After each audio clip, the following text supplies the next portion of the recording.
Hey guys, hope everything is well. I'll see you guys next week. Mrs. bien is doing great. The baby's doing great. But we're going to talk about this week. We're still going to go through this series of the Underground Railroad. Just to let you know that Harriet Tubman did not drive a train, toot toot. Harriet Tubman actually was a conductor, but not necessarily of a train. She was the lead person, which you would call Moses, letting her people go.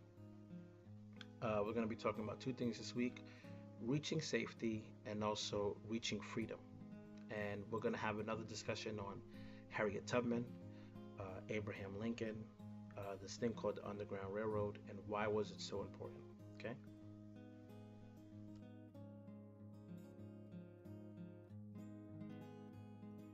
Question is, who is Harriet Tubman?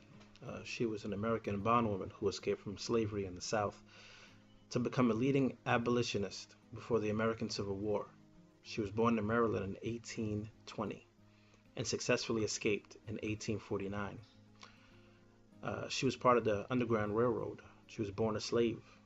She was famous conductor on the Underground Railroad, leading hundreds of slaves into freedom. So you can imagine the trials and errors she had to go through to save these people, to save her people, because she knew that many of them knew that they were slaves. How did they know? Well, she knew herself that she wasn't, and so she helped many people gain slavery. So the next picture you see is a picture of her gun. This is her actual pistol that she used just in case slaves wanted to go back into slavery. The next famous abolitionist is Frederick Douglass, and I'm going to read a few quotes, so you're going to see them actually on the board. I'm going to read a few quotes that he has said, and these things resonate not only in me but in many people that live today.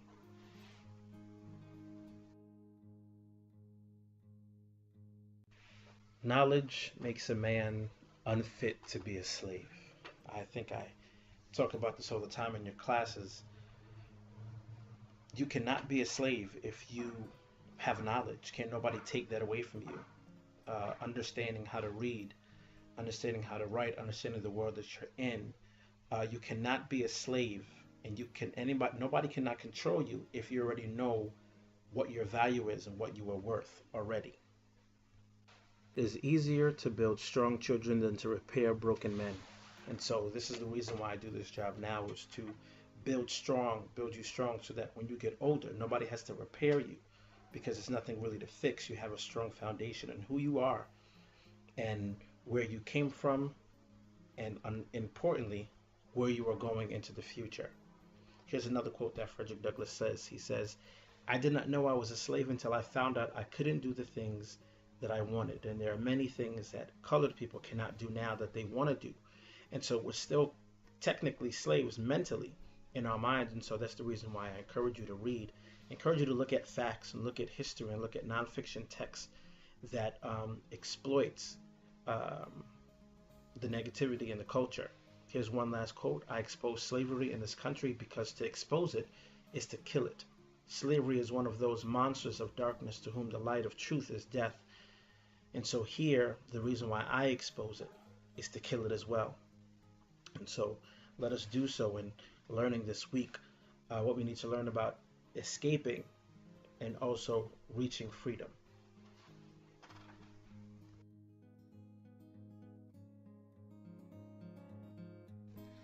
So that concludes this video. So the rest of this week, you will be talking about reaching safety and also freedom. Keep in mind Harriet Tubman. Keep in mind Frederick Douglass, who they were, what they did, how they did it. Harriet Tubman went back, um, risking her own life to save many slaves, and she could have saved more if people knew that they were actually slaves. And for Frederick Douglass, who's one of my heroes, he didn't know how to read and write.